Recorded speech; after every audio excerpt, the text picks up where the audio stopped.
लखीमपुर खीरी हिंसा मामले में मुख्य आरोपी आशीष मिश्रा ने अपने ऊपर लगाए गए आरोपों पर सफाई दी है। जी न्यूज से बातचीत में आशीष ने कहा है कि उन पर लगे आरोप निराधार हैं और जांच में सच्चाई सामने आ जाएगी।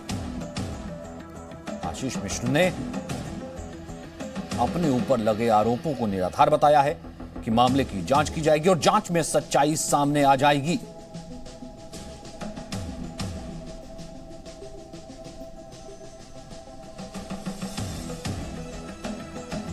देखिए, मैं पहले भी बता चुका हूं मीडिया को, मैं फिर यही बताना चाहता हूं कि ये जो घटनाक्रम हुआ है बहुत ही दुखद है। बस इतना ही कहना है कि घटना स्थल से करीब 4 किलोमीटर की दूरी पर मेरा पैतृक गांव बनवीरपुर पड़ता है। जो प्राथमिक विद्यालय बनवीरपुर में दंगल का आयोजन हम लोग हर साल से कराते रहे हैं और लगभग 10-12 सालों से इसकी जिम्मेदारी मेरी थी और मैं यहाँ का अध्यक्ष हूँ। तो वो दंगल सुबह 9 बजे से लेकर के कार्यक्रम के समापन तक मैं दंगल वाले स्थान, मतलब राइस मिल हमारी वहाँ पर है, राइस मिल से दंगल के स्थान तक का मैं वहीं पर रहा हूँ। मैं वहाँ पर मौजूद ही नहीं था। अब ये लोग आरोप किस आधार पर लगा रहे हैं ये मेरी जानकारी में नहीं, बल्कि मैं इतना कहना चाहता हूँ कि मेरे कार्यकर्ता जो डिप्टी सीएम साहब को रिसीव करने के लिए जा रहे थे, उनकी गाड़ियों पर हमला किया गया, मेरे ड्राइवर की हत्या करी गई, मेरे कार्यकर्ताओं की हत्या करी गई और बड़ी बेरहमी से उनको निकाल कर लाठी, कांटा, बल्लम, इन सब चीज़ों से मारा गया। तो मैं समझता हूं कि जिन लोगों ने ये घटना करी है वो किसान, तो हिंदुस्तान का किसान अन्नदाता होता है भाइयों, हिंदुस्तान का किसान अन्नदाता होता है, हत्यारा नहीं होता है। तो जिन लोगों ने हत्या करी है निश्चित रूप से वो किसान हो ही नहीं सकते। तो लखीमपुर हिंसा के आरोपी आशीष मिश्रा ने कहा है कि मेरे ऊपर जो आरोप लगे वो निराधार है। मैं उस वक्त वहां मौजूद नहीं था। हिंसा में शामिल होने वाले लोगों को किसान मानने से भी वो इनकार कर रहे हैं।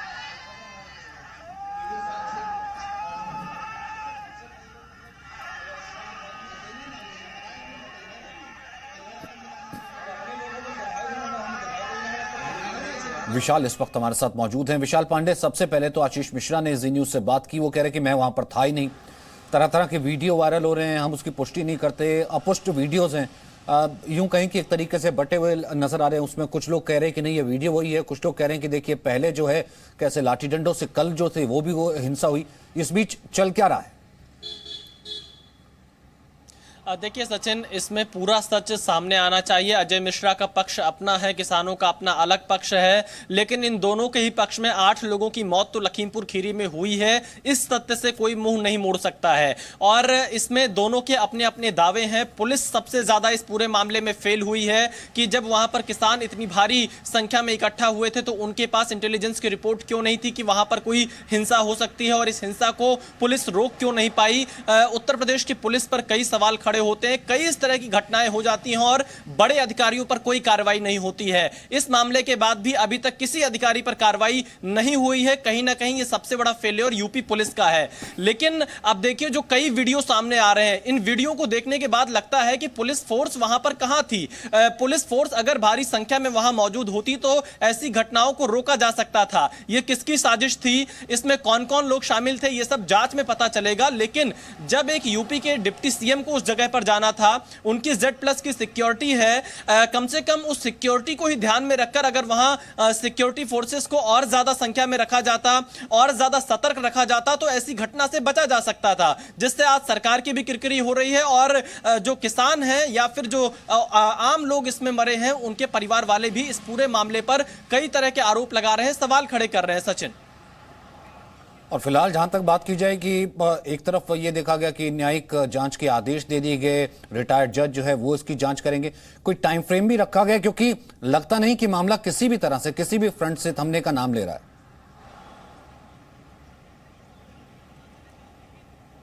विशाल,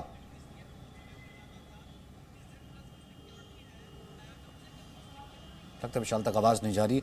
तो कुल मिलाकर के जैसा कि विशाल कह रहे हैं कि पक्ष जो है वो दोनों तरफ के सामने आ रहे हैं। एक तरफ का पक्ष सामने आया आशीष मिश्रा का, दूसरी तरफ का पक्ष सामने आया जो कि वहां पर कुछ लोग थे वो कह रहे हैं कि किस तरीके से वहां पर जो है गाड़ी आई।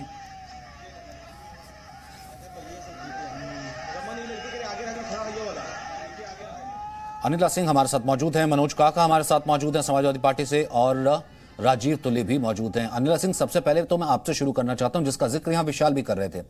ठीक है, आशीष मिश्रा मुख्य आरोपी हैं, उनका अपना पक्ष है कि हम तो रिसीव करने जा रहे थे, डिप्टी सीएम ने आना था। लेकिन दूसरा पक्ष एक और जो है अपुष्ट वीडियोस आ रहे हैं, वो किसानों का भी है। देखिए वो तो वहां पर थे या नहीं थे, ये अलग बात है कि हिंसा या गाड़ी आती है कुचल जाती है, ये अलग चीजें हैं। लेकिन सवाल तो सबसे बड़ा इंटेलिजेंस का है ना। ये चीज को तो रोका जा सकता है, इस हिंसा को रोका जा सकता था अगर पहले से ही अगर सुरक्षा बल पूरे तरीके से तैनात होते, मुस्तैद होते।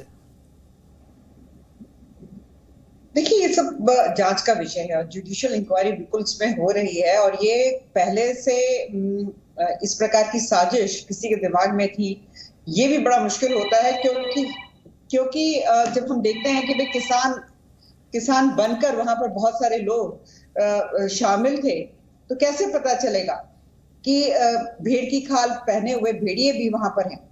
वहां तो किसान ही समझा जा रहा था ना, किसानों के बीच में और लोग घुसकर आए हुए थे। मैं तो सीधे सीधे कहती हूँ, जो वर्क है वो किसका कार्य करता है? तो समाजवादी पार्टी के जो वर्कर्स और सपोर्टर्स हैं, वो वहां क्या कर रहे थे?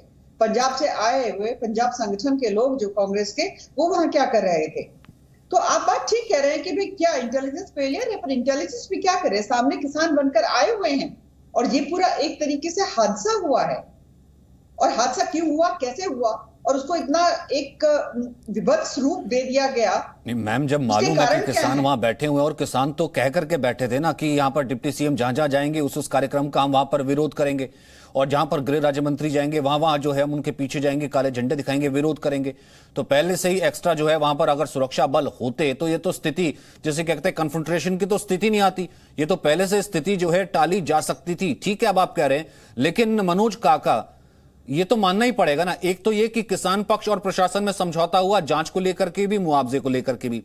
दूसरी इसमें बात यह है कि ये कहीं ना कहीं आम किसान भी जानना चाहता है कि किसान के भेष में कुछ लोग ऐसे पहुंचे थे जिनके हाथ में लाठी, डंडे, तलवार, फरसे थे, जिन्होंने जो किसी तरीके की वहां जो हिंसा हुई है उसमें शामिल थे। वो 8 लोग, उसमें किसान भी और वो आम लोग और ड्राइवर भी। ये तो जानना ही चाहते हैं ना। फिर इसमें राजनीति कैसी, राजीव काका? सचिन अगर इस कार्यक्रम और इस दुखद घटना के आप शुरुआत से देखें तो सर्वप्रथम इसकी शुरुआत तब हुई जब वहां के देश के गृह राज्य मंत्री ने इस तरह के बयान दिया कि मैं मंत्री से पहले कुछ और था। इट मींस कि मंत्री से पहले वो हत्यारे थे, गुंडे थे और माफिया थे, तस्कर थे। लखनऊ विश्वविद्यालय के एक छात्र नेता के हत्या में 302 के वो आरोपी थे। उन्होंने ये बताया, उसी से किसानों ये शुरुआत उसकी तब हुई। और इनके जब ये सोचिए कि इस देश के जब गृह राज्य मंत्री, जिस पर पूरे देश के सुरक्षा की और शांति की जिम्मेदारी हो, जब वो इस तरह के बयान दे, उसके बावजूद भी किसानों ने अहिंसात्मक तरीके से, शांतिपूर्ण तरीके से किसान आंदोलन कर रहे थे। और जो ये थार जीप जा रही है और जो वीडियो चल रही है, इससे मैं समझता हूं कि देश ही नहीं पूरी दुनिया के लोग मर्माहत हुए होंगे सचिन। पूरे दुनिया के लोग जो रोटी खाते होंगे। और अनिला कह रही है कि समाजवादी पार्टी के लोग किसानों के साथ हैं। हाँ, समाजवादी पार्टी के लोग किसानों के साथ हैं। आपकी तरह चंद उद्योगपतियों के गुलाम नहीं है समाजवादी पार्टी। वो ये नहीं कह रही हैं, आपने सुना नहीं। फिर आप उसको फिर वो आपने कहा कि देखिए वो जो लेके उनके निवाले से भी रोटी नहीं निकली होगी। रोटी तो यहाँ पर सियासी रोटी की बात हो रही ना। मेरे कहने का मतलब ये था, वो तो ये कह रही थी कि जब वहां पर गाड़ी जलती हुई दिख रही है, वहां पर समाजवादी पार्टी का जो है एक सेक्रेटरी कर क्या रहा है, वहां समाजवादी पार्टी के कार्यकर्ता क्या कर रहे थे वहां पर जिस वक्त गाड़ी जल रही थी, हाथ में लाठी डंडे थे, वो ये कह रही है। सचिन, समाजवादी पार्टी को बदनाम करने की कोशिश ये बंद हो। समाजवादी पार्टी आपके माध्यम से मैंने कहा कि हर पीड़ित व्यक्ति के साथ और किसानों के साथ है समाजवादी पार्टी। आपसे और हमारे नेता किसानों से मिलने जाना चाह रहे थे। क्या अनिला संविधान पढ़ती हैं कि नहीं? आर्टिकल 14 का है, इक्वल ऑफ लॉ क्या है? क्या हमारे नेता को लोकतांत्रिक हक नहीं है? इसी सूबे के मुख्यमंत्री कि वो जाके किसानों की पीड़ा से बात करे। और जो देश की सरकार किसान की आय दोगुना करने की बात करती है, जाके किससे बात करते? मतलब मुझे एक बात बताइए ना, किससे बात करते? जब वहां किसान बैठ करके प्रेस कॉन्फ्रेंस कर रहा है कि देखिए हमारा तो समझौता हो गया, प्रशासन कह रहा है कि स्थिति अभी भी नाजुक है, कि अभी न्यायिक जांच होने दीजिए, तो पहले जाकर के क्या करते? ये तो तब आपकी नींद खुली जब आपको लगा रातों रात प्रियंका गांधी वहां पर नहीं पहुंच गई। ये तो मनोज काका सबने देखा ना। राजीव तुली, एक रिएक्शन आपका। राजीव तुली, क्या उत्तर प्रदेश आने वाले चुनावों से पहले पूरे विपक्ष के लिए एक नई प्रयोगशाला भड़काऊ राजनीति की बनने वाला है या फिर बनाया जा रहा है? सचिन जी, मैं थोड़ा सा समय लूंगा, आप मुझे थोड़ा समय दीजिएगा। मैंने दोनों लोगों की बात सुनी है, दोनों ने अपना पक्ष, मैं किसी राजनीतिक दल का पक्ष नहीं ले रहा हूँ। जो हुआ वो बहुत दुखद है, इसमें कोई दो राय नहीं है, पहली बात। दूसरा, ये जो हुआ ये घटना आइसोलेशन में नहीं है। आप यदि पंजाब और हरियाणा की घटनाएं उठाएंगे तो वो लगभग इससे मिलती जुलती घटनाएं हैं, जहां बीजेपी के और बाकी सब कार्यकर्ताओं को घर से नहीं निकलने दिया जा रहा, उनका घर बंद कर देंगे, एक एमएलए के कपड़े फाड़ दिए, एक के कल हिसार में कपड़े फाड़ दिए। मुझे लगता है कि ये वाली घटना आइसोलेशन में नहीं है। बहुत समय से ये जो लोग इस आंदोलन को चला रहे हैं, जो एक आंदोलन जीवी जिसके लिए शब्द दिया गया, ये जो आंदोलन को चला रहे हैं वो बहुत दिन से प्रयास ही कर रहे थे कि कोई ऐसी घटना हो जिसमें सब राजनीतिक दलों को अपनी रोटी सेकने का अवसर प्राप्त। देखिए, ये उत्तर प्रदेश में होगा, उत्तराखंड में होगा, ये पंजाब में हो ही रहा है, हम सब देख रहे हैं। और मुझे लगता है कि जहां जहां भी 2024 तक चुनाव होंगे, उन सब स्थानों पर इस प्रकार की हरकतें, इस प्रकार की घटनाएं आपको देखने को मिलेंगी। वो आज यहाँ किसान के रूप में है, ये यहाँ पर आज किसान के रूप में है, वहां किसी और रूप में होगा। आप देखिए, आप इनको बोलिए, मैंने इनके बीच में नहीं बोला है, ये मेरे ऊपर ना बोले। बाद में ये पूरी बात अपनी कहेंगे, मैं सुनूंगा उसका उत्तर। जानकारी नहीं होगी कि रबी की फसल क्या होती, खरीफ की फसल क्या होती, जायद की फसल क्या होती है। बहुत बहुत शुक्रिया मनोज काकर। अजीत तुली, मेरे पास वक्त इतना ही है। विशाल, आपका भी बहुत बहुत शुक्रिया। लेकिन फिलहाल ये है कि वीडियो गेम जो वीडियो खेला जा रहा है, उससे पहले कम से कम हर पक्ष जो अपने तरीके के दावा कर रहा है। लेकिन हम बात यह है कि इसमें पक्ष विपक्ष हो कोई कैसे सकता है जब 8 लोगों की वहां पर हत्या हुई। इसमें किसान है, किसान की हत्या भी जो है किस तरीके से हो सकती है, या फिर वो वहां पर जो आम आदमी या फिर जो ड्राइवर है वो हिंसा भी हमने देखी, उसको भी कैसे नकारा जा सकता है। जांच होनी चाहिए और कहीं ना कहीं दोषियों को ऐसी हैवानियत के लिए सजा जरूर मिलनी चाहिए। छोटे से ब्रेक के लिए रुक रहे हैं। Presenting B News app, available on Google Play and App Store. Download it now.